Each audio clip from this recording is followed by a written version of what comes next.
Para você que, assim como nós, acredita no poder transformador da educação, seja bem-vindo a mais um episódio do nosso podcast educacional, o Pode Educar Brasil. Eu me chamo Pedro Vitor e estou aqui com ela, que eu fiquei sabendo que está imitando a minha introdução aí nos episódios passados, a diretora do nosso programa é minha amiga Cristina. Boa noite, pessoal. Hoje a gente vai falar aqui de um assunto muito sério, que é violência nas escolas. E eu trouxe a minha amiga Maju para falar sobre isso. O Pedro vai fazer uma breve apresentação. É breve porque eu cortei metade do currículo dela, porque senão não seria breve, viu, Cris? Mas aqui a Maria Juliana, ela é psicopedagoga, tem mestrado em psicologia e é orientadora educacional. Hoje ela vai falar para nós dessa visão educacional de como lidar com a violência, né, Cris? Violência nas escolas, que é um assunto que, infelizmente, está em alta esses dias. Eu sei que você queria até dar um recadinho que nós vamos falar sobre isso, é necessário que falemos, mas vamos fazer uma abordagem diferente, não é isso? Sim, nós não vamos falar de nenhum episódio em específico, né, Maju, como a gente combinou, mas nós vamos falar da violência na escola e vamos, primeiro, dizer o que é essa violência e, a partir disso, ver quais são as possibilidades que nós, enquanto professores, temos de abordar esse assunto na escola. Então, vamos lá, Maju? Vamos falar um pouquinho de você? Muito bem-vinda. Obrigada. Obrigado por ter aceitado o nosso convite, estar aqui conosco. Obrigado mesmo, viu? Para falar de um assunto que, infelizmente, é um assunto não tão legal, mas importantíssimo, né, para ser falado, né, Maria? Necessário, né? É verdade. Então, e a gente gostaria de começar esse bate-papo entendendo essa visão do que é a violência. Porque quando a gente começou esse episódio e fez essa introdução, eu tenho certeza que na mente de quem está nos ouvindo, nas plataformas ou nos vendo, veio um tipo específico de violência. Mas a violência na escola é muito mais ampla. A gente gostaria que você falasse um pouquinho para a gente sobre isso, por favor. Então, Pedro, eu vou começar falando o que a gente combinou ali atrás, eu e a Cris. Conflito, que é algo inerente à vida humana, tá? Então, a gente vai ter que focar nesse ponto. Qualquer ser humano vai ter conflito, seja com o seu familiar, seja no seu ambiente de trabalho, seja com ele mesmo. Quantas vezes a gente não se identifica com determinadas ideias que nós mesmos temos? Então, o conflito, ele é inerente à vida humana, tá? O que vai diferenciar aí, o que a gente precisa pensar sobre é como que eu lido com esse conflito. E aí, se esse conflito, e aí agora vamos falar lá, por exemplo, né, no interior das escolas, os nossos estudantes vão vivenciar certas situações e, a partir da forma como eles lidam com os conflitos, vamos desencadear violências ou não. E como é que o professor, como é que a escola pode lidar com isso, é um ponto que a gente precisa falar hoje aqui e refletir sobre isso. Entendi. Então, a violência, ela se consiste em não saber lidar direito com os conflitos. Seria isso? Mais ou menos isso. Tá? Então, a gente precisa pensar exatamente isso. Nós somos todos diferentes. Então, eu tenho visões diferentes das suas, da Cris. Sim. E a gente vive num mundo onde o tempo inteiro a gente fala, precisa conviver com as diferenças. Só que a gente sabe que nos relacionamentos as pessoas muitas vezes não concordam com as diferenças. A minha opinião é diferente da sua. E aí, muitas vezes, nessa tentativa de te convencer do que eu penso, que o que eu penso é melhor do que o que você pensa, a gente pode partir para uma confusão, para uma briga. Você está entendendo? Então, assim, a primeira coisa que a gente tem que entender é que a violência na escola, ela parte desses conflitos. E a gente não vai conseguir extinguir os conflitos. O que a gente pode extinguir é justamente a forma como a gente lida com esses conflitos. E aí é o que a gente estava falando, né? Onde vai entrar a educação socioemocional. A gente precisa pensar sobre isso. Então, como que eu faço para que esses estudantes, agora vou começar a dar os meus exemplos, gente, que eu não consigo falar sobre o tema sem falar daquilo que a gente vive. Que a gente vive, né? Então, assim, quantas vezes na escola, lá como orientadora educacional, eu trabalhava com os meninos e fazia com que eles pensassem sobre formas diferentes de resolver uma determinada situação com os coleguinhas, sabe? Então, eu trazia determinadas situações, quer ver uma coisa que eu já fiz com crianças lá de anos iniciais, por exemplo. Ó, você recebeu uma advertência porque brigou com alguém na escola, ou seja lá por qual motivo foi, e você chega em casa e seu pai recebe aquela advertência. A forma como esse pai vai receber essa advertência também pode ser uma forma violenta, tá?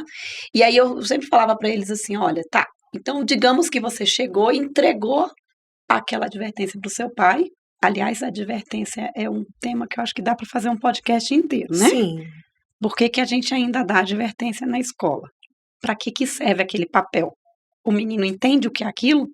Vai servir para quê? Mas vamos voltar aqui. Então, o pai recebe aquele documento e já explode em cima da criança, e aí uma situação de violência, né? E eu sempre conversava com as crianças, o que a gente pode, então... O ideal é que você não tivesse recebido aquele documento, mas recebeu. Como é que a gente poderia chegar nesse pai e mostrar esse documento, minimizando certas situações de conflito? Em que momento você entregou?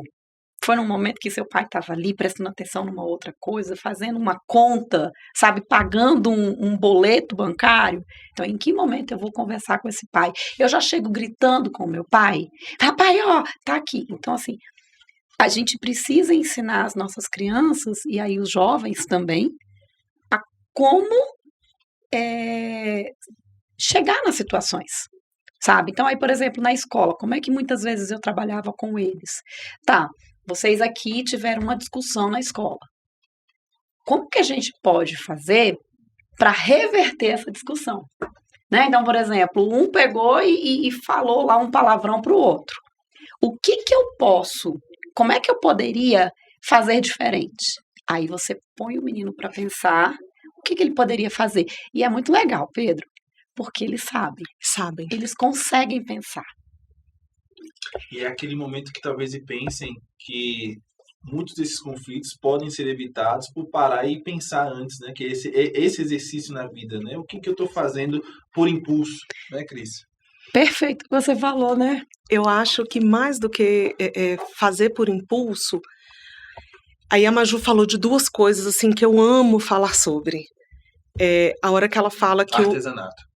Não é sobre artesanato. Também gosto disso e a Maju aí acaba me provocando algumas vezes em relação a isso.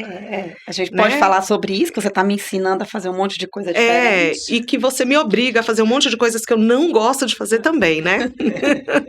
Mas enfim. Lidar com conflitos aí. Pois é, né? Eu e a Maju, a gente vive aí de conflitos, de resolver conflitos. Mas, enfim, né? A gente voltando. Eu falo há muitos anos, Maju, quem é o adulto da relação? Porque às vezes a gente exige de uma criança a maturidade que ela ainda não tem. O adulto da relação sou eu, como professor, o adulto da relação sou eu como pai, e eu preciso, em algum momento, racionalizar isso. E aí, como a Maju fala, né, a gente não consegue se desvincular das experiências que a gente tem. E hoje eu cometi um pecado com o João. Cheguei na escola, o João de blusa de frio. Eu falei, tire a blusa de frio. Aí ele, por quê? Eu falei, porque tá quente. E ele, nada. Tire a blusa de frio. Tire a blusa de frio. Falei umas 4, 5 vezes. Por último, eu falei, algum problema? Você não tá me escutando? Tire a blusa de frio. Ele tirou a blusa de frio e escondeu aqui no braço. O que tem nesse braço que tá escondido? 1, 2, 3. A mãe, super calma, né? O que tem nesse braço? Tire agora que eu quero ver. O braço tava todo pinicado. Ele tem dermatite atópica e aí vai nascendo uns carocinhos. O que ele faz com os carocinhos? Espreme. Eu já falei pra ele que entra bicho dentro da pele, já falei todo o terror. E hoje eu vi que o meu filho estava escondendo de mim algo, porque ele estava com medo da minha reação. Aí o que a mamãe faz? Respira, racionaliza, e eu falei pra ele, filho, eu não tô aqui pra brigar com você, mas eu preciso entender em que momentos isso está acontecendo na sua vida. O que tá acontecendo? João conta. E o silêncio ensurdecedor, né? Aí ele, mamãe, tô com medo. Eu falei, medo de quê? Ele, mamãe, eu fico tão, assim, nervoso, mas é um nervoso de medo. Eu falei, em que momento? Na hora do recreio. Porque os meninos na minha escola estão fazendo brincadeiras de lutinha e eu tenho medo deles me baterem. Primeiro, né? Falei, tá bom, João, mas eles andaram te ameaçando, alguma coisa? Não, mamãe. Mas eu não gosto dessas brincadeiras e eu tenho medo de, em algum momento, ser vítima dessas brincadeiras. Aí eu falei, tá, você só tá fazendo isso no recreio? Aí ele, não, mamãe, às vezes eu também falo isso na sala. Eu, quando? Aí ele, quando eu tô entediado, quando eu me sinto pressionado para fazer uma coisa mais rápido do que eu dou conta, aí eu começo a me beliscar, né? A tirar esses carocinhos. Eu falei, tá, meu filho, então vamos conversar sobre isso com a psicóloga? Então, assim, eu vi que ele estava com medo de mim, eu racionalizei e eu tentei uma outra alternativa. Não é esse também o papel do adulto? Mas a gente nem sempre acerta, né? Eu hoje fui extremamente violenta com o João. Você me fez lembrar vários atendimentos que eu já fiz a famílias, né, no ambiente da orientação educacional, e eu falo muito isso para os pais. Porque é uma grande dificuldade da família, muitas vezes, porque, assim, a escola vai cobrar da família que essa criança não apresente um comportamento inadequado na escola, certo? E aí, assim, olha como é que, assim, a gente também precisa pensar pelo lado da família, tá? Então, assim, você chega e fala assim, Pedro, olha, o seu filho é uma criança que tem um comportamento inadequado e você precisa resolver isso. Só que você, pai, o Pedro aqui é da área de educação, mas eu posso pegar um pai que não tem o domínio, o conhecimento que nós temos. Eu acho isso muito válido, porque a Cris, quando ela conta o relato dela, é uma pessoa que é da área da educação, estudou muito, sabe muito, e em determinadas circunstâncias, como qualquer ser humano, acaba deixando, né, aquela parte pedagógica, porque a vida são os imprevistos. Imagina quem não tem também, que são a maioria dos nossos pais, né, para agir dessa maneira correta. É dificílimo. E aí é que vai entrar o papel também social da escola. Nós não estamos na escola apenas para educar os nossos estudantes. Nós estamos ali num ambiente de educação para todos. Isso envolve também a família. Sabe? Então, quando você coloca, né, de que eu tive que parar e repensar. Quantas vezes eu tive que virar para algumas famílias, ou para muitas famílias, né? E dizer, olha, tá tudo bem se você der um grito.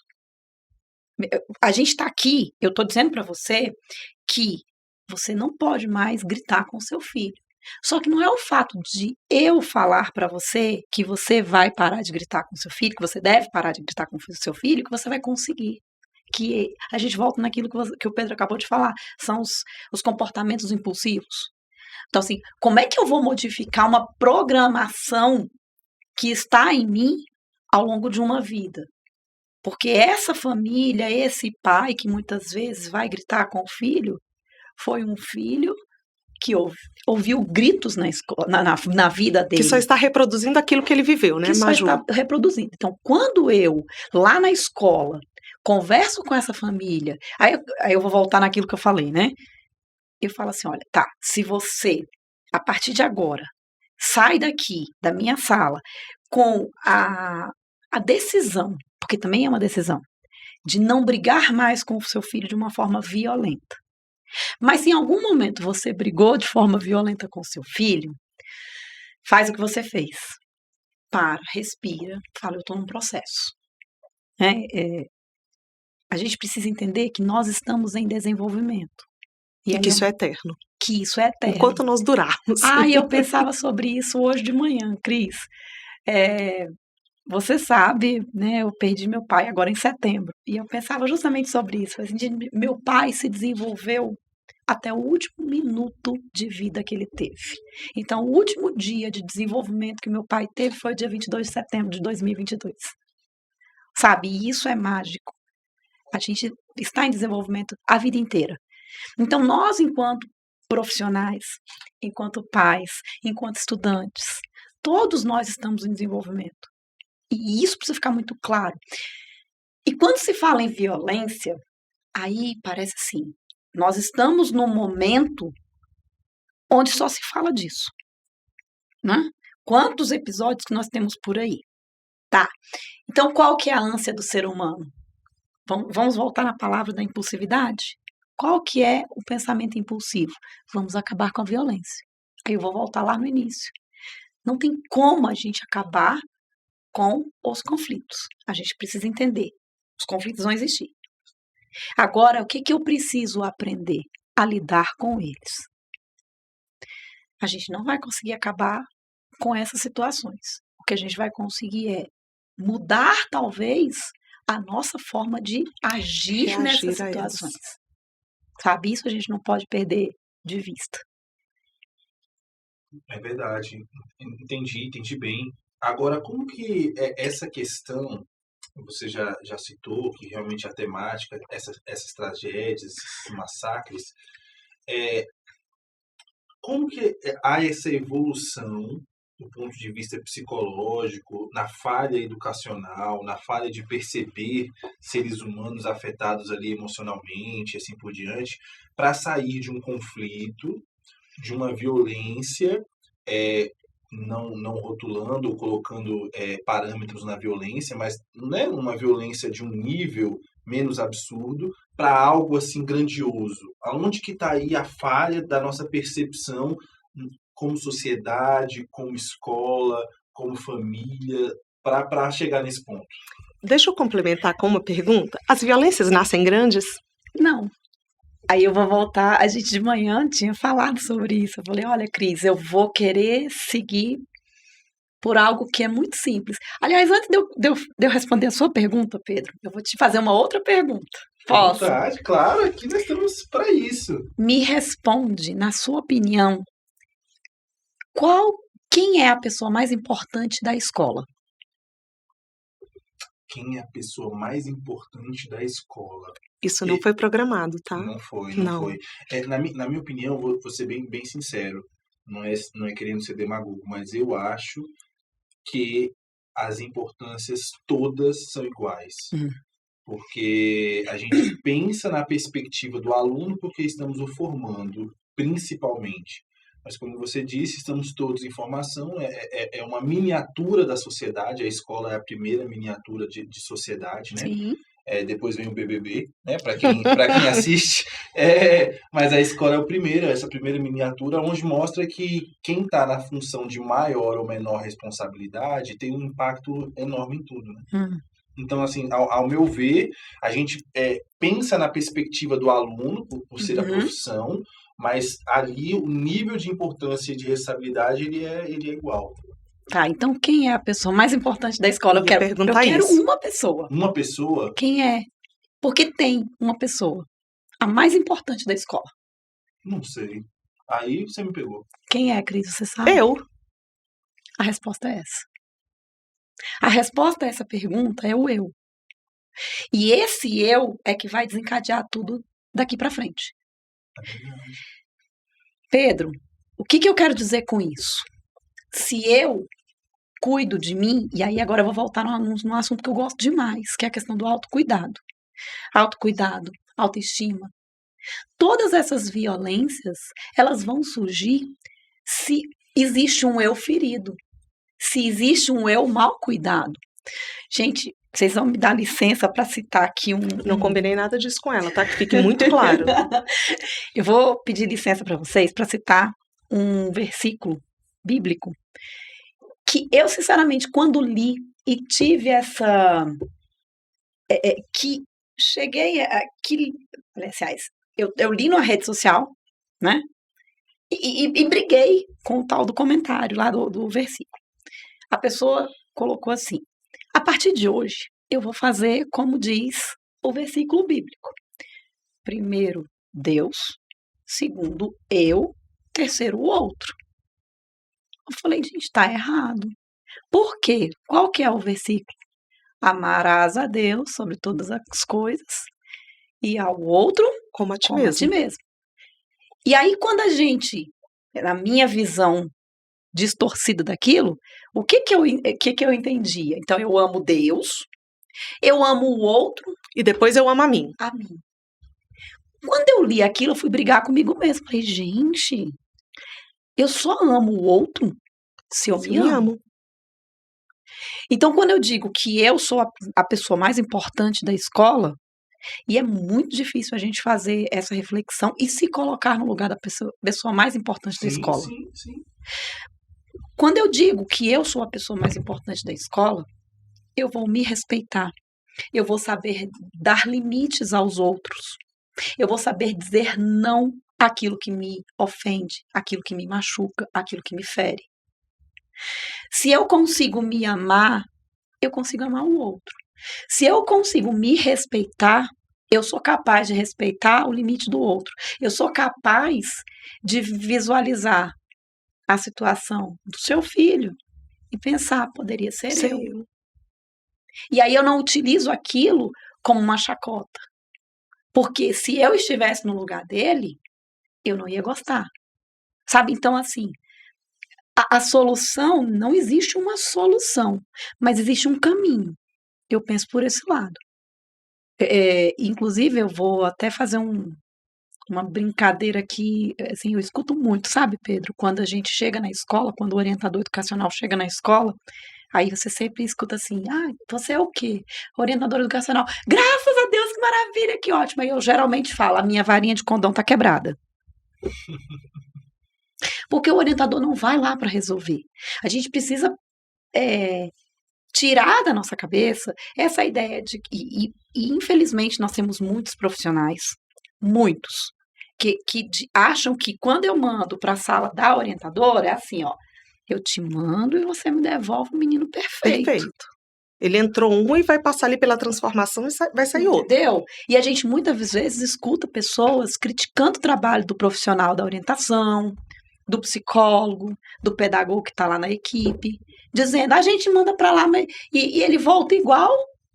Como é que você quer modificar um indivíduo que viveu anos num determinado contexto e você quer modificar ele em 30 minutos de conversa?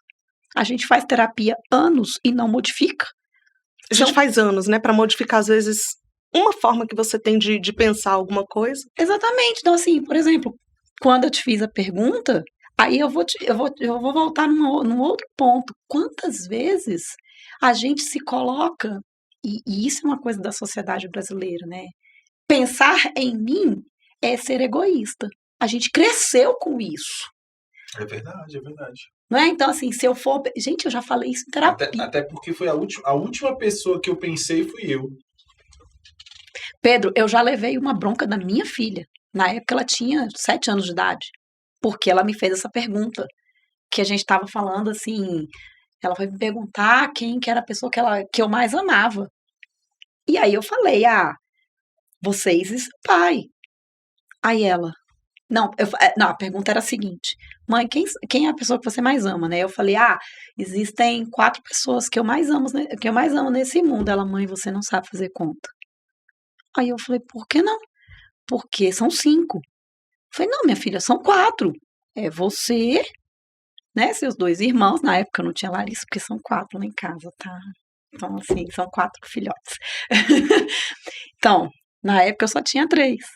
E eu falei, não, são os seus 3 irmãos, né? Vocês 3, os 3 filhos, e seu pai, dá 4. Aí ela, mãe, dá 5. Eu falei, Júlia, de onde você tá tirando uma 5ª pessoa? Ela, e você fica onde? Gente, eu tava dirigindo, eu tava indo pra escola, eu levando eles pra escola. Eu falei, meu Deus, olha a lição que a minha filha tá me dando. Sabe, uma criança de 7 anos. Ela me chamou a atenção. E quantas vezes eu, na minha vida, já estudante, né, já orientadora educacional, já fazendo milhões de coisas na minha vida, E sempre pensando no outro, não é o outro, é o outro, é o outro. Até que eu cheguei à conclusão. Você acha que é fácil? Você acha que eu me coloco em primeiro lugar na minha vida, Pedro, ainda? Você acha que eu já consigo fazer isso? É muito difícil. Não dá, sabe? A gente é um processo. São coisas que estão muito enraizadas, né? No nosso ser, assim, na nossa constituição. Tem um livro muito legal, que eu tô finalizando a leitura dele. Aliás, eu passei para você agora que eu lembrei disso. Já comprei, ainda nem comecei a ler. Esse livro é muito legal. Chama-se A Coragem de Não Agradar. É um título forte, né? Tem assim, não é da Brené Brown, porque... Foi a primeira pergunta que eu te fiz, né? Porque a Brené Brown tem vários livros, né? A Coragem de Ser Imperfeito, olha só, os títulos dela são muito interessantes. É A Coragem de Ser Imperfeito, A Coragem de Liderar, tem vários A Coragem, né? E no meio desses eu encontrei esse A Coragem de Não Agradar. E a história desse livro é justamente um rapaz, um jovem, que encontra um filósofo e ambos vão conversar sobre a vida. O que é que vai me trazer felicidade? O que vai me trazer bem-estar na minha vida? E aí a grande reflexão desse filósofo é justamente que os nossos problemas estão nos relacionamentos. Olha como é que é interessante, que tem tudo a ver com o que a gente está falando. E lá na frente, ele vai colocando que quando eu sei dizer não para o outro, eu consigo dizer sim para mim. E aí o rapaz fala, não, está errado. E aí ele volta no que eu tinha falado anteriormente. Não é o outro está em primeiro lugar, é o outro que tem que ter atenção na minha vida. Mas não tem como, gente. Se eu não me respeitar, eu não vou respeitar o outro. Sabe? Então, quando você perguntou lá atrás, qual que é o caminho para que a gente possa minimizar essas questões de violência? Primeiro, olhando para a gente mesmo. Entendendo que a autoestima, autocuidado não é egoísmo, sabe? Fazendo com que as pessoas entendam isso, inclusive as famílias, Pedro. Nos atendimentos, quando eu faço atendimentos com famílias, quantas vezes você vê lá a mãe e o pai que não tem tempo de ir na escola e que muitas vezes são julgados pelos nossos colegas professores, porque não querem nada com o filho. Sabe, essa semana eu ouvi um colega dizer que o filho estava dando trabalho na escola, né? O aluno lá estava dando trabalho e ligaram para a mãe. A mãe falou assim, gente, hoje eu não posso ir. Eu consegui uma faxina. E você faz o quê? Você fala para a mãe, não, larga a faxina, mas é o único dinheiro que aquela mãe vai receber naquele dia. Talvez naquela semana. E aí, se eu não permito que essa mãe vá fazer essa faxina, ela vai talvez agredir esse filho em casa, sabe? São tantas situações aí. O que eu, enquanto escola, posso fazer? Sabe? Talvez modificar o meu horário de atendimento, fazer uma videochamada com essa mãe, já que a tecnologia veio para nos ajudar, faz uma videochamada com essa mãe, conversa com ele. Eu não sei, a gente precisa ter criatividade. Eu acho que a gente precisa humanizar as relações, Maju. Porque às vezes a gente fica muito dentro de uma caixinha. Não, o meu horário de trabalho é de 8 a meio-dia, de 14 às 18. Fora disso, eu não existo. E aí a gente desumaniza essas relações. Então, flexibilizar, como você falou, né? É através de uma videochamada, é atendendo um pouquinho mais tarde, chamando para estar na escola um pouquinho mais cedo, é me colocando disponível para essa família que eu vou conseguir atingir e fazer essa mudança. Então, talvez esse seja o caminho. E a questão do equilíbrio também. Porque, assim, a gente falando uma coisa dessas, alguém pode pensar assim, então quer dizer que agora eu vou trabalhar além do meu horário. Não é isso.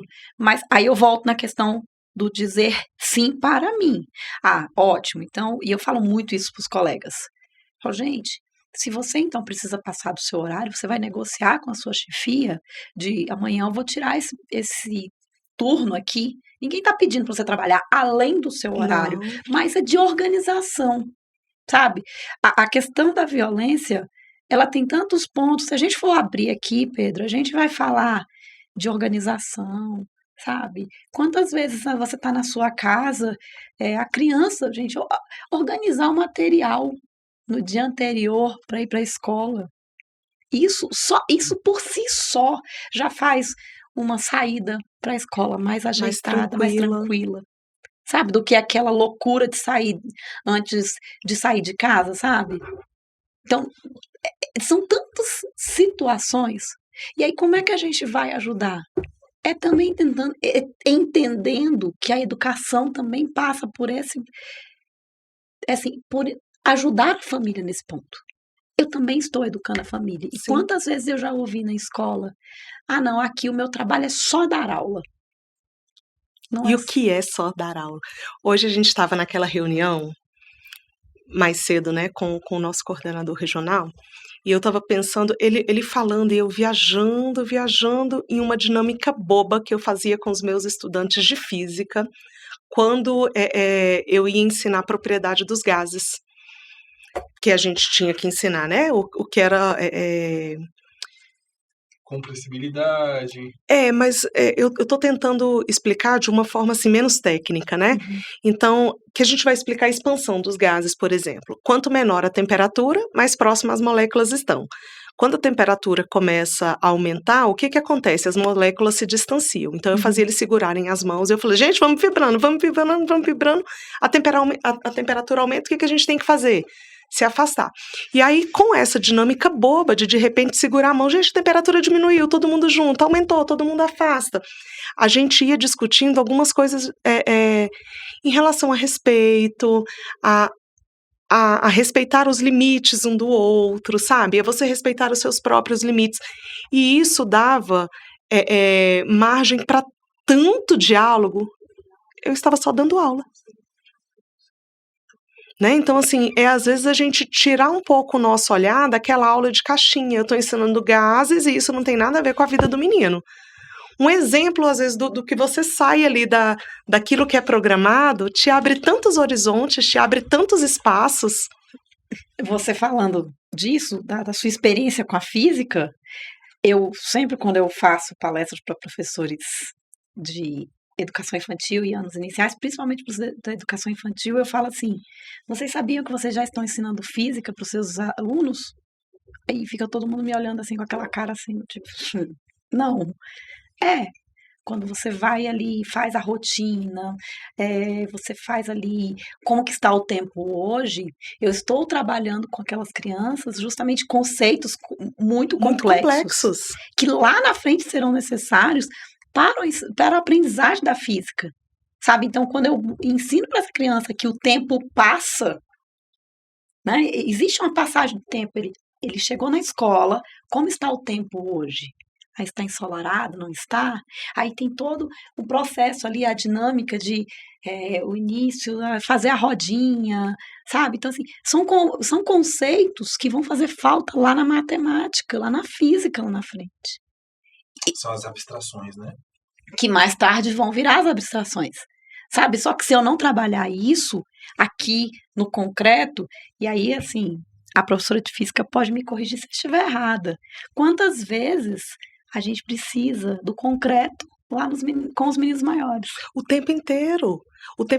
Assim como a gente precisa do concreto e do lúdico, aí a gente retorna. Porque nós cometemos muitas violências com os nossos estudantes quando eles vão passar ali do 5º para o 6º ano. Porque a gente acha que o menino, em 2 meses, ele deixou de ser criança e virou adulto. Então, a gente não respeita também essa transição. E aí, o que acontece? Eles multiplicam e refletem, né, essa violência que eles recebem. Eu vou contar para vocês dois uma experiência que eu tive como orientadora educacional de uma escola de anos iniciais, fazendo o projeto Transição com aquelas crianças. O que é o projeto Transição, Maju? Primeiro explica. Sim, verdade. Aqui em Brasília, porque quem está assistindo de fora, né, a gente tem aqui uma tradição de fazer de olhar para o processo de passagem de uma etapa, de uma modalidade. Sabe aquela história, vamos dar um exemplo mais prático, assim, antigamente a gente tinha muito aquela coisa assim, quando chega na 5ª série, a 5ª série é o abismo. É o terror. Né? Então os meninos reprovam na 5ª série.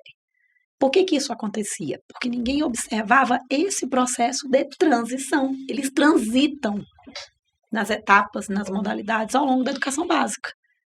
Então tá, nesse processo de transição, de passagem de uma etapa para outra, tem muitos sentimentos que afloram.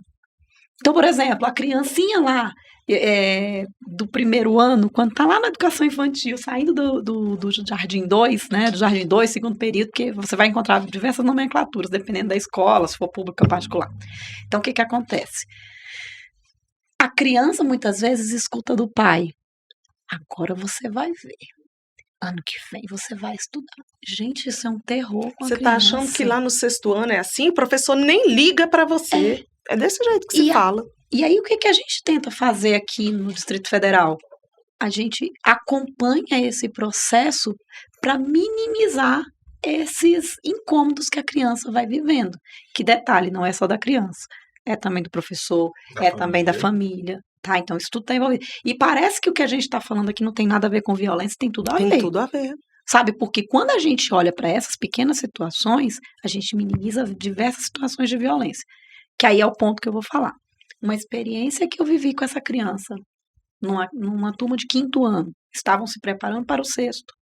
Eu fiz uma experiência, uma atividade simples até demais, que todo professor talvez já tenha feito, que é a caixinha das perguntas. Então, levei a caixinha para a sala. Então, vocês vão colocar aqui as perguntas. O que vocês acham que é o 6º ano? Pasmem. O que um aluninho respondeu? Eu acho que o 6º ano é um lugar onde vai ter um monte de gente se beijando e um monte de gente fazendo bullying. Essa era a visão que essa criança tinha do 6º ano. Aí eu te pergunto, como é que esse menino vai para lá? Quais são os preconceitos? Ele já vai cheio de preconceitos. Ele já vai cheio de preconceitos. E aí você imagina, qualquer situação... Aliás, ontem eu tava vendo um vídeo sobre isso.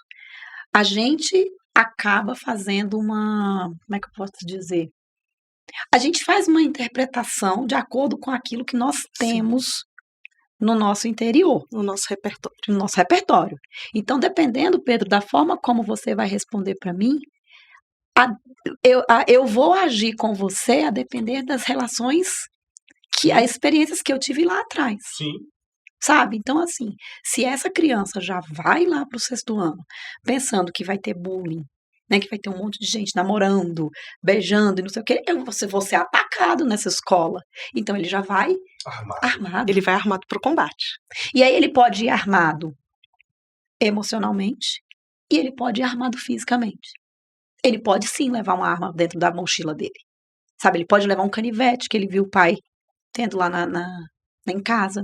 Ele pode levar uma arma, o pai tem uma arma dentro de casa. Vocês já viram que eu quero derrubar o microfone, né? Sim, eu já notei que você está sendo bem violenta com o microfone. Tadinho, desculpa. Mas então, assim, esse armado, ele pode de diversas formas. Por que o bullying acontece muitas vezes? O que é o bullying? O que é o bullying? É essa intimidação sistemática. Sabe? É eu todos os dias virar para a Cristina. Vou dar um exemplo, não vou nem dar um exemplo para a Cristina. Mas a Juliana, quando era aluninha de escola, lá, né, nos primórdios, lá em 1900 antigamente, gente, eu tinha os dentões. Eu era dentuça. Então, todos os apelidos possíveis e imagináveis que vocês possam pensar na cabeça de vocês, eu já tive. Coelho, dentuça, sei lá, eram tantos que agora nem... Mônica, nossa, esse era um dos mais usados, esse era um dos principais. Então, assim, eu vivia isso diariamente, sabe? E aí, muitas vezes a gente escuta hoje, mas a gente também viveu isso, eu tô vivo. Tá, mas quantas crianças, quantos adolescentes não conseguiram sobreviver a isso? Está vivo a que custo? A que custo? Sabe? E aí eu vou voltar naquilo do autocuidado. Uma seleção natural emocional. E aí assim, onde é que eu vou... Aí você, olha, só um exemplo desse. Como é que a minha mãe agia nessa situação? Minha filha, não dá bola. Não presta atenção não, que eles vão parar. Eles não paravam, gente. Tinha uma situação ali que não ia modificar se não fosse com um aparelho. Sabe? Então, assim, qual foi a forma como eu me escondi a vida inteira? Porque eu não aceitava aquilo. Né? Eu me achava feia, me sentia inadequada, porque é isso que o estudante, a criança vai se sentir inadequada. Então, assim, Graças a Deus eu não parti para violência, porque eu poderia descontar toda a minha raiva, porque raiva existe. A raiva vai existir, todo mundo vai ter raiva. A diferença é como é que eu vou lidar com isso. Entendeu? Eu poderia ter ido com uma arma para a escola. Eu vou matar todo mundo, eu vou eliminar todo mundo aqui e vou resolver meu problema. Porque meu pai não pode pagar hoje um aparelho dentário para mim. Eu sei que esse problema eu não vou resolver, mas eu posso resolver eliminando o meu coleguinha. Você tá entendendo? Então, assim, são essas situações. E aí a minha mãe sabia lidar com isso? Não, ela simplesmente falava, não, minha filha, fica tranquila, sabe? Você vai ali, frustrando, vai entrando todos aqueles sentimentos em si. Eu, por exemplo, canalizava isso como? Sendo a melhor aluna da sala. Que eu tinha que ser boa em alguma coisa. Entendeu? Eu tinha que ser boa em alguma coisa.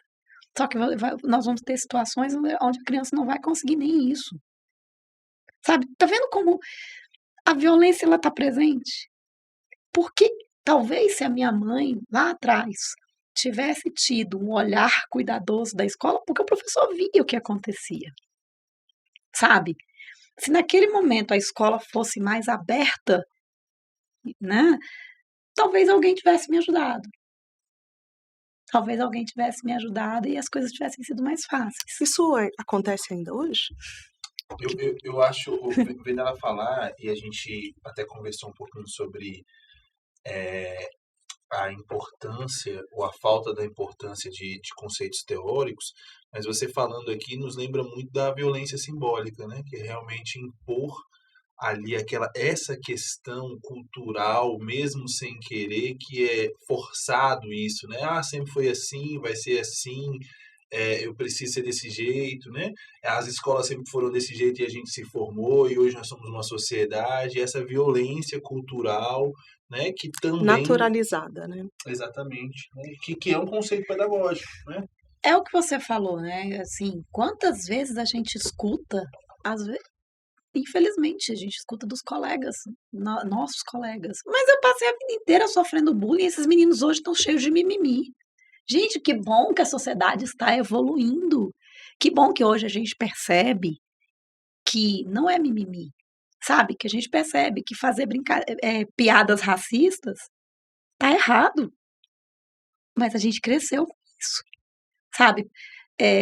Piadas homofóbicas, quantas vezes? Os colegas que a gente tinha lá na escola, quando a gente era criança, quando a gente era estudante, quantos meninos que tinham os afeminados, né, eram assim. Quantas piadas eles ouviam. E hoje a gente tem a consciência de que, opa, peraí. Ainda bem que isso não acontece, né? Eu lembro que há muito tempo, em 2021, eu escutei isso em uma escola. E a gente ainda naturaliza esse tipo de violência, porque é uma agressão. Cris, você quer uma violência maior? Você falou agora há pouco, né? Do João, que a mamãe foi violenta com o João. Mas aí agora eu vou falar, não da violência da mãe, mas também tem a violência do professor. Porque é aquela coisa, tá vendo que a violência não é um fato isolado? Que ela não é somente contra o professor, ela não é somente contra o estudante, ela não é somente contra a família. Gente, todos nós ela é multifatorial. Exatamente. E aí o que acontece muitas vezes? O professor, você falou da questão de que a gente às vezes espera o estudante pronto. Então, se o menino faz comete um determinado, vou usar a palavra erro, mas eu não gosto dessa palavra, tá? Daqui a pouco eu posso até explicar por quê. Mas se o estudante comete um determinado erro, talvez lá na atividade dele, o que muitas vezes o professor faz? Expõe, constrange. Sabe? Ah, mas esse menino não quer nada. Tá, vamos olhar para esse estudante. E aí todo mundo vai dizer, mas é muito difícil, Juliana. Não, exagero. Não, tem menino que realmente não tem solução. Quem quiser saber se é possível mudar alguém, assistam o vídeo do Roberto Carlos, aquele pedagogo que foi adotado por uma francesa, uma pedagoga francesa. Uhum. Você já assistiu esse vídeo? Eu não tô recordado. Pedro, é incrível a história dele. Nunca assisti. Inclusive, eu vou pedir aí pro Dudu Você vai me passar o link tanto para eu assistir, quanto para a gente deixar aqui embaixo para assistirem. Pedro, a história dele é incrível. Por quê? Ele é um menino que fugiu da FEBEM várias vezes. Só isso. A história dele é essa. E até que uma dessas fugas que ele teve, ele foi adotado por uma pedagoga francesa. E ele conta que ele fez de tudo para fugir da casa dele, da casa dela, né? E aí a solução que ele encontrou foi molhar a casa dela todinha. Ele já era adotado, já era filho dela. E ela virou para ele e falou assim, mas por que você se comporta dessa forma? E ele vai falando que ele não se sentia capaz, ele queria, antes que ele fosse abandonado novamente, ele queria fugir. Para ele não ter essa sensação esse sentimento de abandono de novo. Eu saí, exatamente, eu escolhi sair. Sabe? E dali pra frente, a vida daquele menino muda. Porque aquela mulher olha para ele de forma diferente.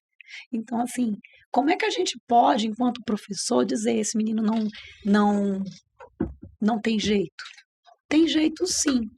Ah, então você quer que a gente faça mágica? Não é fazer mágica. Se eu começar a olhar para mim, se eu estiver bem, eu consigo, de alguma forma, melhorar a vida daquele estudante. E eu não vou resolver mesmo, gente. A gente precisa entender isso e sair um pouco também desse comportamento de que eu vou resolver os problemas do mundo. Eu vou contribuir para o desenvolvimento daquele indivíduo. Resolver, eu não vou resolver.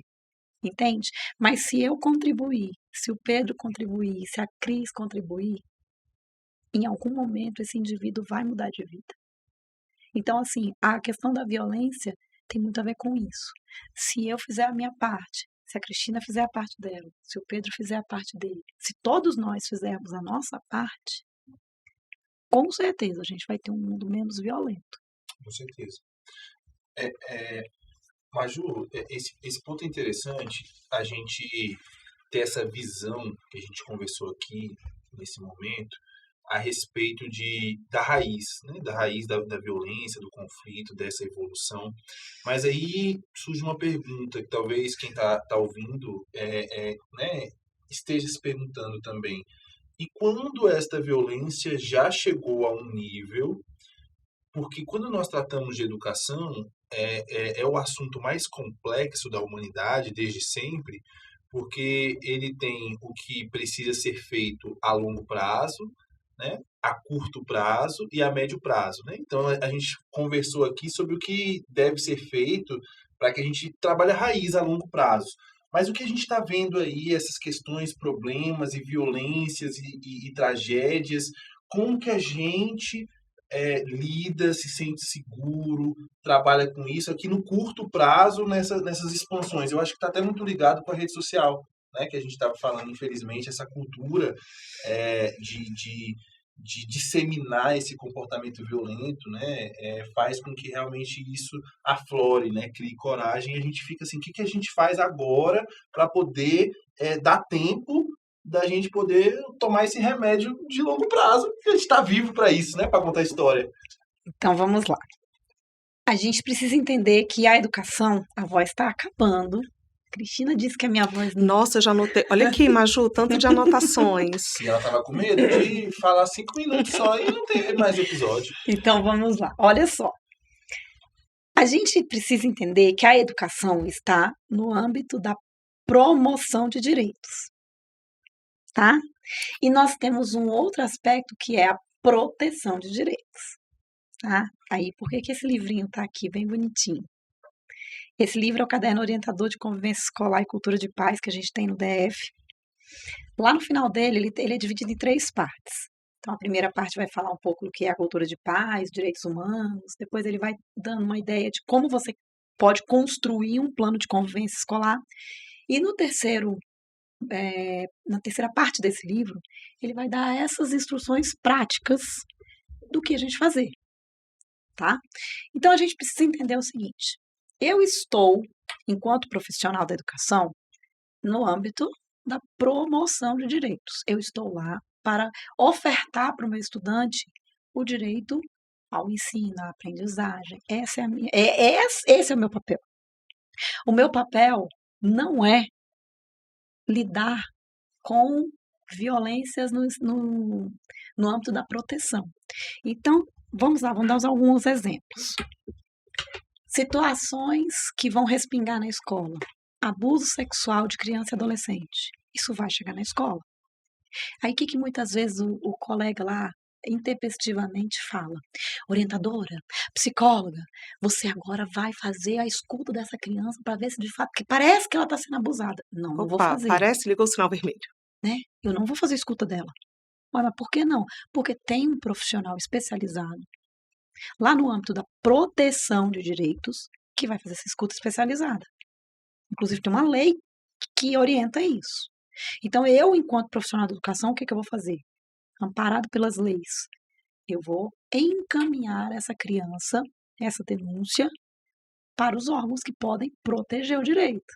E não é só se você tiver certeza. Maju, você precisa ter certeza disso? Não, de maneira alguma. Eu tenho a suspeita, eu faço comunicado ao Conselho Tutelar. Inclusive, eu posso ser penalizada, responsabilizada se eu não fizer isso. Então, esse é um ponto. Não é escolha, é obrigação. É interessante, o ECA diz todos nós, independentemente se estamos no âmbito escolar ou não. Ou não. Exatamente. Nós, como cidadão, temos essa responsabilidade. Exatamente. Tá, esse é um ponto. Outro ponto é a questão, por exemplo, da introdução de armas na escola. A gente falou aqui lá atrás, né? Armas e tal. Eu posso ter um estudante que vai entrar com arma na escola? Posso. Isso é comum na escola acontecer. Isso é possível acontecer. No mundo real acontece, tá, gente? Né? Porque tem gente que acha que não acontece. Acontece. Tá. Esse estudante adentrou a escola com arma. É possível um professor se aventurar como herói e tirar a arma desse estudante? Não. Qual é o âmbito, qual é o órgão do governo, do Estado que eu vou acionar? Polícia. Simples assim. Você está entendendo? Então, assim, esses órgãos, essa rede de proteção, ela está aí para isso. Então, eu preciso acionar. Vou pegar outro exemplo, que não tem a ver tanto com a violência, mas que pode gerar conflitos na escola. Um estudante está passando mal. Eu não sei se eu posso falar da questão da automutilação. Posso? Precisa? Tá sim, bom. Precisamos. É um tipo de violência, né? Então, de autoviolência. Pronto, então vamos. Digamos que eu tenho um estudante ali que está se automutilando. Eu encontro esse estudante na escola. O que muitas vezes eu não estou inventando. Eu ouvi isso já de profissionais. Você não vai mais cortar aqui não, tá? Porque se você se cortar, você vai levar advertência. O que eu tenho que fazer nesse momento? Eu sou psiquiatra? Não. Eu sou psicóloga? Não. Aliás, mesmo que fosse, tá? Porque as outras formações que a gente tem não são para ser utilizadas, eu não posso exercê-las no âmbito da escola. Eu posso ser médica, eu não posso clinicar dentro da escola. Lá fora, no outro âmbito, eu posso. Mas aqui dentro da escola, não. Eu tenho que exercer o meu papel de educadora. Tá, então lá eu encontro um estudante se automutilando. Eu encontro uma criança ou um estudante com um risco de suicídio. Eu vou acionar o SAMU. E quantas vezes, gente, eu já escutei várias vezes. Mas aí o menino estava com crise de ansiedade, não sei o quê, que é o desespero do profissional que está na escola, né? Aí eu só pergunto, você acionou o SAMU? Não, mas o SAMU não vai vir. Você ligou para o SAMU? Não, ele não vai vir. Aí eu pergunto de novo, você ligou para o SAMU? Porque existe um SAMU, existe uma equipe do SAMU específica para atender casos de saúde mental. Eu falo isso para vocês porque eu já precisei chamar essa equipe. E a equipe foi atender minha estudante na escola. Eu já precisei chamar também. E a equipe não foi atender a minha estudante na minha escola. Sabe o que eu tive que fazer? Exercício de respiração. E sabe por que eu sabia fazer? Porque eu tenho crise de ansiedade. E o meu psicólogo me ensinou. Agora, se eu não tivesse esse arcabouço experiencial ali, como é que eu resolveria? Porque o SAMU disse que não tinha ninguém para ir. Pois é, eu chamaria a família. Porque que é outro ponto. Aliás, a primeira indicação que o SAMU fala quando você chama é chamar a família. Maju, mas aí a gente não tem mais um tipo de violência? Porque eu já escutei de famílias também, tá? Inclusive dessa mesma estudante a quem eu me lembrei para te falar isso. Isso é frescura. Se a família é a primeira a agredir, como é que eu vou acionar a família? Aí é outro ponto, né? Casos... Eu acho que o problema, Cris, ele mora no sistema em geral. Mas eu sou o sistema, Pedro. Eu não posso me excluir do sistema. Eu entendo, mas, por exemplo, na fala da Maju, onde que ela coloca todos os órgãos competentes e divide isso, porque é o que está na lei, mas, infelizmente, quando isso cai em nós, educadores, faz com que nós avancemos as nossas competências, até amparadas pela lei, porque a gente mexe com o ser humano, com vida. E aí é aquela situação de que ou a gente, muitas das vezes, faz aquilo como você fez, ou senão o nosso aluno vai dar um treco ali no meio da sala de aula. Né? Ou no meio da direção, se ele já tiver saído. Eu só não quero, a hora que eu faço algumas coisas, eu não acho que o professor ele tem essa responsabilidade. Não é responsabilidade, mas eu não quero ser mais uma reprodução de violências. Você entende isso? Eu não estou me colocando... vai além da gente entender, Cris, que infelizmente, como você falou, fazemos parte do sistema e o sistema, ele joga a bomba na nossa mão como educador. Infelizmente é isso. Muitas das vezes a gente tenta sair daquilo ali, mas como a gente está reproduzindo a sociedade, nós somos ali a responsabilidade em salas de aula e na escola, aquilo ali vem parar para a gente que a gente precisa de tomar atitudes que muitas das vezes fogem da nossa competência, porque a gente precisa daquilo muitas das vezes. Mas aí, Pedro, sabe o que eu fico pensando enquanto você estava falando dessa questão? Você colocou, né? Tá? Chega um momento que você vai agir diferentemente do que dizem os protocolos. Sim. Beleza. O SAMU não me atendeu, a polícia não chegou, eu vou procurar os meus direitos. É o pós, sabe? Tudo... Na hora você age por impulso. No pós...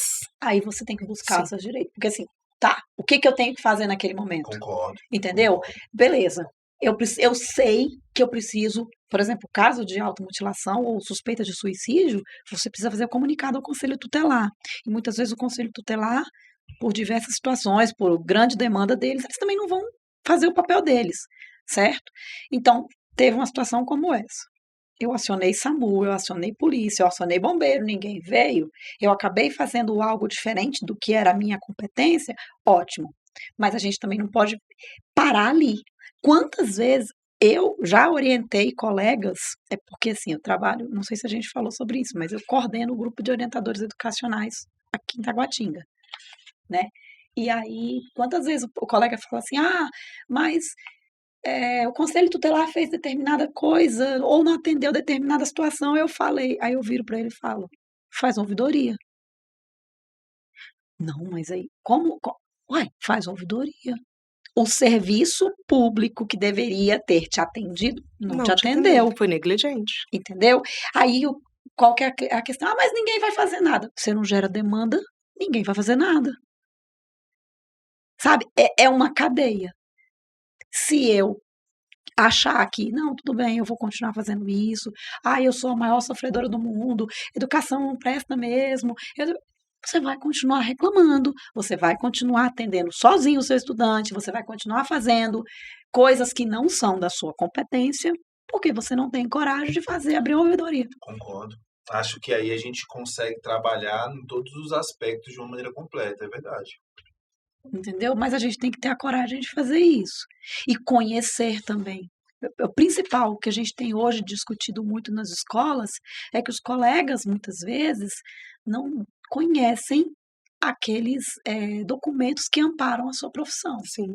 Esse material aqui, gente, a gente vivenciou isso hoje, de receber uma pergunta. O que é que eu faço se a gente tiver um caso de denúncia de massacre?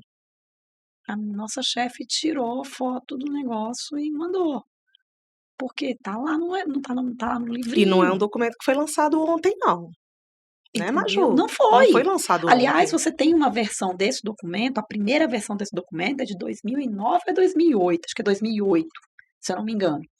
Esse aqui veio em 2020, agora eu não vou saber as datas certinhas, mas acho que ele é publicado em 2021. Mas o documento original dele é de 2008, sabe? E essas orientações, o que fazer? Aqui, você tem, inclusive, quando chega uma equipe de imprensa na escola, porque a gente pode se deparar com isso. O que eu faço? Eu simplesmente abro a porta e recebo a equipe. Fica à vontade, vamos tomar um café. Né? Existem protocolos para isso. Mas muitas vezes a gente não conhece esses documentos. O que eu posso fazer? Aí vem toda aquela justificativa. Ah, mas eu não tenho tempo. Se todos os dias eu me organizar, eu falei lá atrás de organização, tá vendo como é que tem a ver também com organização? Se eu me organizar 5 minutos do meu dia, todos os meus dias de trabalho, eu me organizar para ler um documento, já vai chegar no final do ano eu vou ter lido muitos documentos que regem a minha profissão, sabe? Então, eu só vou ter a clareza de chegar a um ponto desse e falar assim, não, eu vou fazer uma ouvidoria, sabe? Eu vou à justiça, vou acionar, porque o meu direito foi lesado. O direito do estudante foi lesado e o meu enquanto também. Profissional foi lesado. Eu preciso buscar os meus direitos, sabe? Então, a gente só faz isso se a gente tiver segurança. Enquanto a gente está no achismo, pensando assim, será? Eu não vou fazer. Com tudo isso que você falou, eu acho que a gente precisa se colocar como agente de transformação. Porque se a gente não se colocar, acho que foi... Vou fazer um resumo, né, Maju? Se a gente não se colocar como agente de transformação, a gente acaba sendo engolido por esse sistema. Sim. Né? Então, assim, a gente vai agir na hora da urgência, mas após isso, após a ação, após tirar esse estudante de risco, ou essa pessoa, né, de risco, eu vou procurar o que de fato deveria ter sido feito e foi negligenciado. Exatamente. Sim. Exatamente. Acho que aí mora. Você falou sobre uma coisa que eu anotei aqui, porque já vou te chamar para uma formação posterior sobre isso. Você falou da transição, dos rituais, você falou da transição, e eu fiquei pensando nos rituais. Lembra que na sua época, porque não é a minha, né, porque eu nasci ontem, né, mas a gente tinha as formaturas do segundo período, não era isso? Era do terceiro período. Né? Depois a gente tinha... Que não existe mais hoje em dia. Depois a gente tinha da quarta série. Esses rituais, eles não são importantes para a gente também trabalhar essa transição para a criança, né, para o ser humano compreender que ele está saindo de um pedacinho e está passando para outro pedacinho da vida dele? Esses rituais não são extremamente importantes? Sem dúvida nenhuma. Por que a gente faz tanta festa no Réveillon? Né? Esses dias eu estava assistindo um podcast falando justamente sobre isso. Dia 31 para o dia 1º não vai mudar nada. Mas a gente tem aquela expectativa de mudança, sabe? É o se preparar para esse novo momento. A gente pode ter 2 opções, né? Ou 2 caminhos, digamos assim. Eu vivenciar o dia 1º na expectativa de que minha vida vai ser totalmente diferente e eu não fazer nada, e chegar no dia 15 de janeiro, que foi o que essa pessoa que falava, ela falou assim, muitos no dia 15 de janeiro já abandonaram todas aquelas expectativas do ano. Como eu posso tomar a decisão de fazer diferente? Então, quando eu faço esses eventos, e não precisa ser formatura como a gente tinha antigamente, põe a beca, mas faz um momento de despedida das crianças. Sabe, você participou, a Cris participou comigo no início do ano agora, Pedro. Eu fiz um vídeo de uma retrospectiva, sabe, do ano de 2022 para o grupo com o qual eu trabalho. E era... Porque, assim, ao mesmo tempo que eu estava ali, que eu tinha preparado o vídeo, eu observava a reação das pessoas. Eita, olha! E o vídeo era nessa expectativa, olha, vamos relembrar para nos inspirar. Aquilo ali foi um rito de passagem. Sim. Nós encerramos 2022 e começamos 2023. Então, quando eu vivencio esses ritos, eu sim estou vivendo momentos muito importantes. Sabe? Então, é a despedida da escola classe. Sim. É a despedida da educação infantil. É a chegada, porque a gente fala muito no processo de transição na ida. Mas quando chega na outra escola, também tem esse processo de chegada, Sim. sabe? De recepção, de acolhimento. É extremamente importante. Eu lembro que eu amo o 6º ano, né? Ao contrário de que quase todo mundo, eu amo o 6º ano. E aí a gente fazia o ritual da caneta.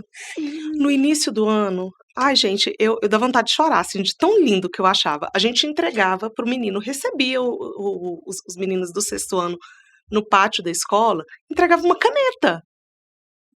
Porque isso, simbolicamente, significava o quê para ele? E a gente ia falando da importância que de agora em diante ele já estava maduro o suficiente para usar uma caneta, né? Então, assim, eu achava aquilo tão bonitinho e eles ficavam tão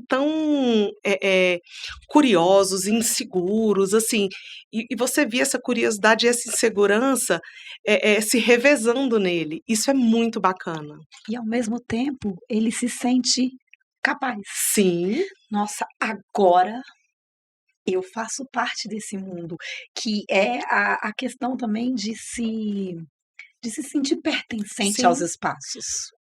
Você usou uma palavra que foi um gatilho para minha próxima pergunta, porque ainda agora você falou das violências, né, Maju? E aí eu anotei aqui, a gente incentivar esse protagonismo infantil, ele não é uma forma da gente diminuir e reduzir as violências na escola? Com certeza, se a gente for pensar em protagonismo infantil, eu vou pensar aqui nos projetos de recreio que a gente tem em várias escolas. Sabe? Quantas escolas utilizam o projeto recreio, fazendo com que as crianças organizem aquele momento ali. Eu vou falar da educação dos anos iniciais, depois eu falo dos mais velhos. Organizam aquele momento ali e eles cuidam dos brinquedos. Eles cuidam para que os colegas não se machuquem na hora do recreio, sabe? Isso é cuidado com o outro, é o cuidado comigo, Consigo. é o cuidado com a escola. Aí outra coisa que se perdeu muito é a questão do Grêmio estudantil, lá dos mais velhos. Sabe, quando eu tenho lá, uma rádio, gente, isso aqui, quantos colegas faziam isso lá na escola? Sabe quantas histórias que a gente conhece de pessoas que estão hoje na mídia, que são artistas, e que começaram no Grêmio da escola, estudantil, sim. Sabe? E que ali entre eles... quer ver? Vou dar um exemplo aqui, não sei se vocês já falaram sobre isso, mas vou fazer propaganda do GEDS, lá do CEMEIT. Eles têm um grupo de estudantes que se apoiam, então eles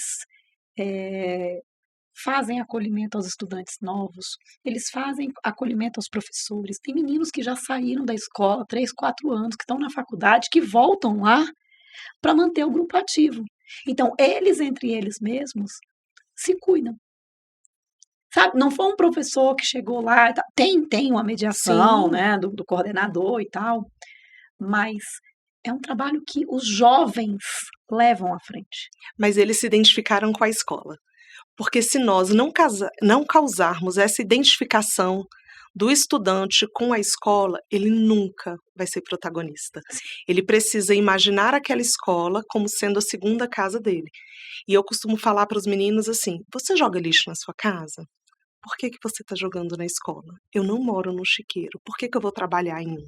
Então, a gente precisa cuidar do nosso ambiente. E mesmo que ele, na casa dele, jogue lixo no chão. Sim. Porque pode acontecer. Pode acontecer. Eu nunca peguei nenhum caso assim, tá? Mas eu posso... Tia, se eu fizer, a minha mãe me bate. Eu falei, pois é, a tia não pode bater, mas vamos cuidar do que é nosso. Mas aí que tá o poder da transformação que você falou lá atrás, né? Eu posso, sim, ter um estudante que vive nesse ambiente. E eu posso ser esse agente de transformação, fazendo com que esse estudante que vive nesse caos, que é um caos que vai gerar violência. Sim. Né? ele pode levar, ele pode ser Faça o processo inverso, né? Não jogue no colégio e depois... E aprenda a partir da escola a carregar isso para a vida dele. Porque, assim, você tem os dois lados, é isso que o Pedro falou, né? Quantas vezes a gente fala na escola, principalmente em palestra, quando a gente vai falar para pais, que você fala assim, quantas crianças eles se xingam na escola? Só que o menino vê o pai dele xingando no trânsito. Sabe? Quantas vezes eu já escutei de pais que falam assim, professora, eu levei uma bronca do meu filho, porque eu xinguei a pessoa lá que me fechou no trânsito, ele falou, pai, a tia da escola disse que não pode, que isso está errado, e que parar na faixa é necessário, entendeu? Olha como é que é bonito isso. Parece muito utópico o que eu tô falando. Eu amo essas utopias. Mas acontece. Meus priminhos mesmo, eles tiveram a educação de trânsito, você citou o exemplo, naquele programa que o Detran, né, faz nas escolas.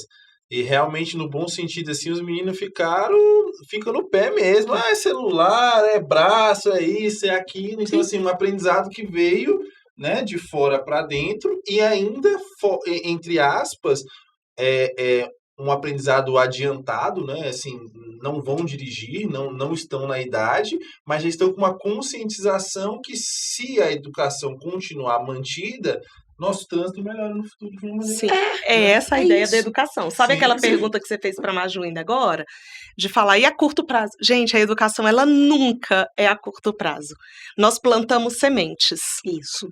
E quem vai colher, nós não somos Muitas vezes nós não colheremos.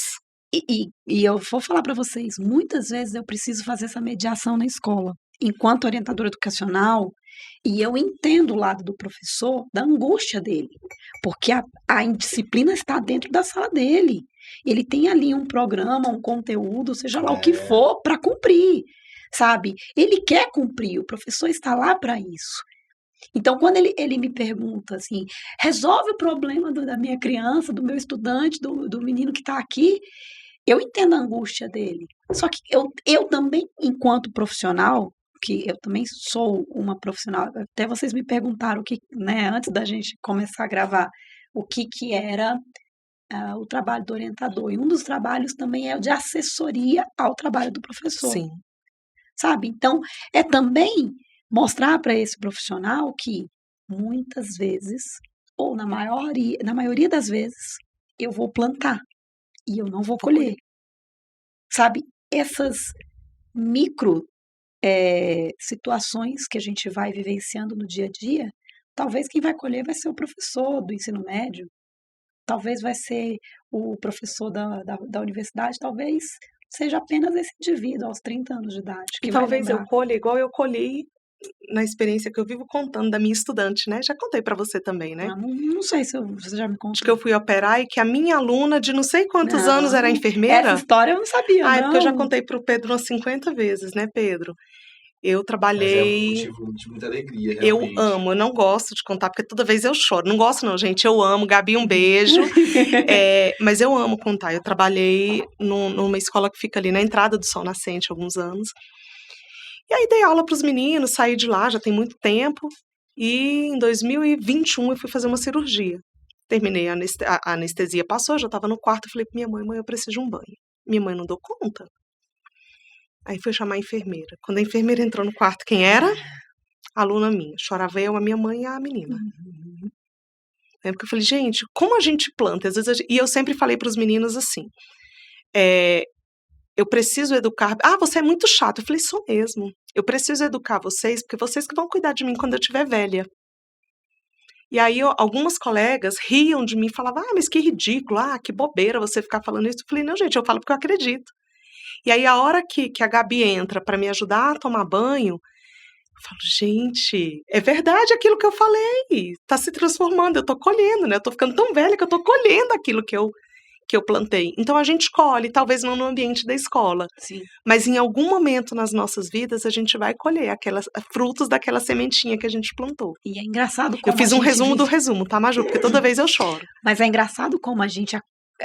parece que todo professor, eu vou dizer que é Deus ou o universo, o que cada um quer acreditar. Como ele mostra pra gente. Sim. Eu vivenciei isso na UNB. E para mim foi um negócio assim emocionante. Eu estava finalizando o mestrado, com a cabeça assim querendo explodir. Eu saí da biblioteca, eu estava ali no final de escrita da dissertação. Eu saí e falei, ai meu Deus do céu, eu não tô aguentando mais, eu quero desistir disso aqui, eu quero ir embora. Aí passou uma menina muito bonita. Aí ela falou, Juliana? Aí eu levantei assim, sim. Ela, você não lembra de mim, né? Não. Eu falei, gente, quem é? Uma amiga? Uma conhecida? Não sei quem é. Então, eu sou Bárbara. Você me deu aula na 2ª série. Aí eu parei, né? Imediatamente eu lembrei quem era. Eu respirei fundo, falei, o que você tá fazendo aqui? Me conta. Ela, eu tô fazendo museologia. Falei, meu Deus, que lindo. Aí ela virou pra mim, você lembra da Lorena, do Igor, não sei quem, foi falando vários nomes. Eu falei, lembro, que era uma turminha muito específica que eu tinha, né? Aliás, foi minha primeira turma. Foi a minha primeira turma como professora. Falei, lembro de todos eles. E engraçado que veio a imagem de cada um deles, né? Com 8 anos de idade. Agora eu vou ter que me segurar para eu não chorar, Cris. E aí ela falou, tem um fazendo fisioterapia, tem o outro fazendo história, tem o outro fazendo educação física, tem o outro fazendo direito, todos aqui na UNB. Sabe, eu acho que eu nunca me emocionei tanto com essa história como estou agora. E aí você para e fala assim, caramba, deu certo, funcionou. O meu trabalho faz sentido. O meu trabalho faz sentido. E eu fiz a diferença naquilo que eu conseguia fazer naquela época. Sim. Porque hoje eu teria outros instrumentos, né? Aquilo que o Cortella diz, faça o seu melhor com aquilo que você tem. Aquilo que você tem. Exatamente. Faça o melhor com o que você pode, enquanto você não tem condições de fazer melhor ainda. Né? Então é isso que a gente E aí, Maju, assim, desculpa, Pedro, te cortar, mas eu queria voltar um pouquinho na questão do protagonismo estudantil, porque eu acho que é importante, quando esse estudante ele se vê pertencente àquela escola, ele não picha a escola, ele não detona a escola, ele não trafica na escola. Sim. Então ele cuida. Se ele sente que aquilo pertence a ele, ele cuida. Porque ele quer que o irmão, ele quer que o filho, ele quer que o sobrinho tenha um lugar bacana para estudar também. Exatamente. E aí talvez isso é que faça esse grupo de estudantes lá do CEMEIT existir até hoje. Sim. É eles se verem como sujeitos importantes dentro daquela escola. Com certeza. Vocês precisam trazer um deles para falar sobre isso, viu? Eu nem sabia disso, a gente trabalha ali do lado e eu nem sabia que isso existia, né? Eu também não sabia, achei super interessante. É um trabalho lindo que eles realizam, muito lindo. O 103 de Taguatinga também tem um trabalho muito bacana com o Grêmio. Eles fazem um trabalho lindo. E aí os orientadores de lá, hoje são as orientadoras, né? Porque o Francisco, que era parte da equipe, hoje ele está na direção da escola. Eles fazem todos os anos a posse dos alunos do Grêmio, sabe? Muito bacana, muito bacana. Então, assim, vale a pena investir nesse tipo de trabalho. E tem mais um ponto que eu gostaria de abordar com você. Agora, assim, muito porque me aguça a curiosidade particular, sabe, do sujeito, assim. A hora que a gente fala de violências, essa cultura da reprovação, ela também é uma forma de violência? Você vai querer abrir um podcast novo, né? Porque não é possível. Novo. Eu tô quase abrindo o rito de conclusão aqui, Cris. Porque você desse jeito... Não, gente, ainda não cheguei nem na metade das perguntas para Maju. O meu rapaz ali do staff, que tá parecendo um agente do FBI, agora, depois eu vou postar a foto aí pra quem quer entender a piada e vai aparecer aí no Instagram, viu? Segue a gente lá, Pode Educar Brasil, pra ver o Alden, como agente do FBI, já tá querendo cortar a gente aqui, Cris. Mas brincadeira, viu, Maju? Fica à vontade. Cris, é tanta coisa que a gente vai falar sobre esse assunto que eu não sei se a gente consegue responder. Não, mas você pode ser bem sucinta, porque depois a gente vai fazer uma formação sobre isso, eu e você e eu. Ou um outro podcast.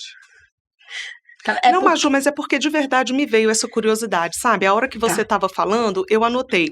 Em relação a essa distorção, reprovação, também não é uma forma de violência a esse estudante? Sim. Como é que eu vou responder essa sua pergunta? Da seguinte forma.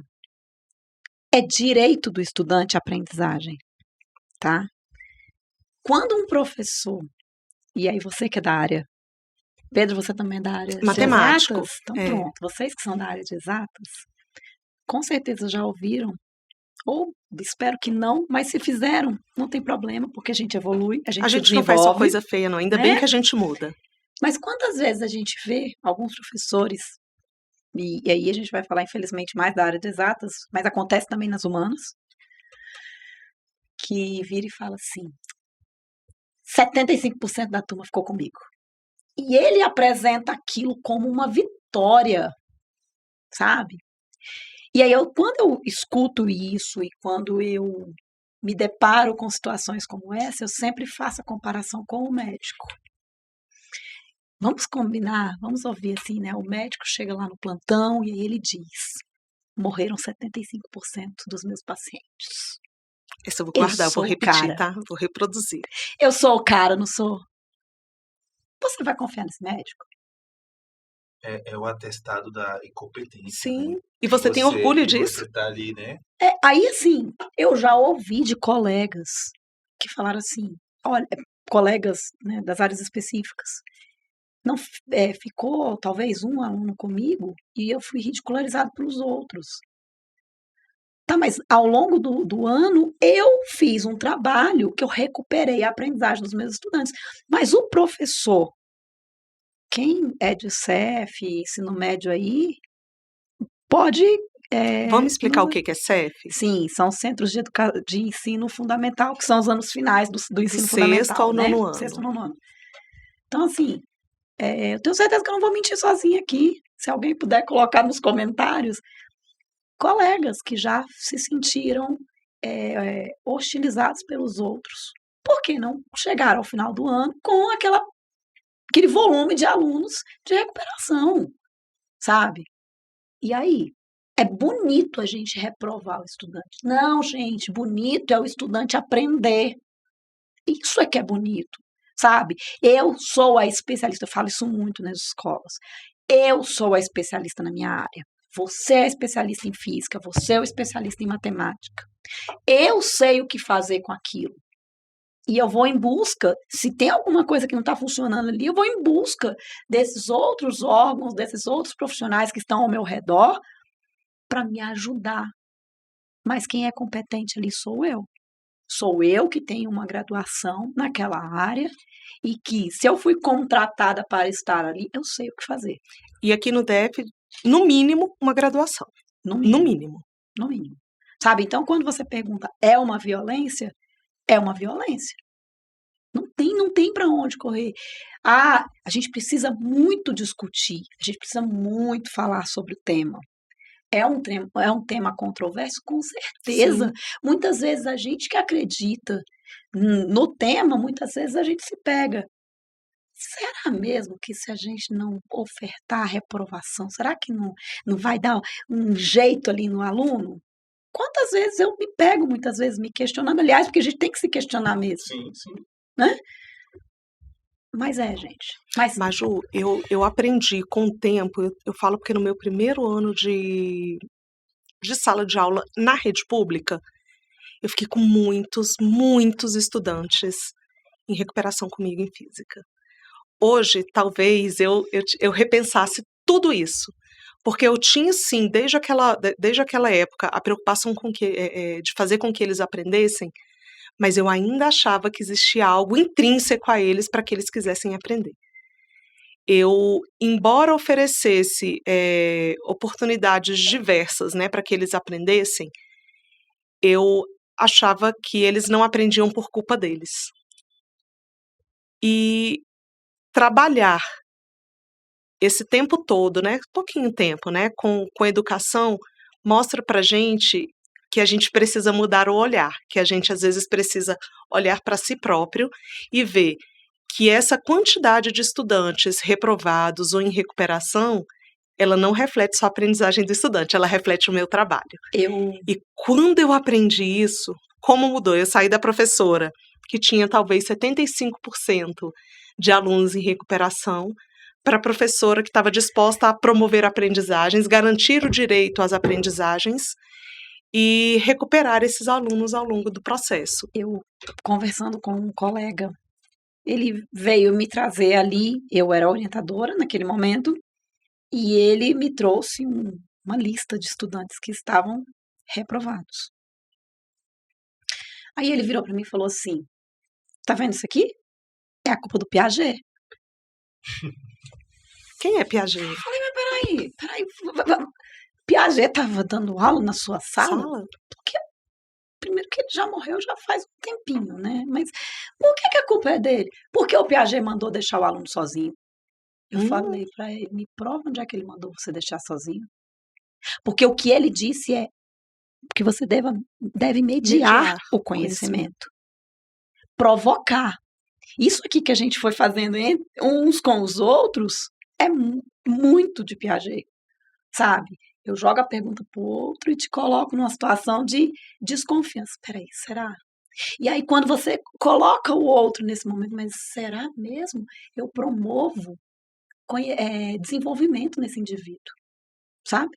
E aí eu fui conversando com ele, eu falei assim, tá, mas vem cá, traz o caderno do seu estudante, deixa eu dar uma olhada no caderno. Caderno? Aí você começa a ver que o profissional não refletiu sobre a prática dele. E que, na verdade, o Piaget era só uma desculpa, porque, na verdade, o grande responsável pelos estudantes dele não terem sido aprovados era ele. Era a gente mesmo, sim. E eu vou te dar meu testemunho, que assim, a minha mudança de prática, ela se deve muito à participação de uma orientadora educacional em específico, que é a Luciana, que inclusive eu te indiquei, né, há algum tempo. Sim.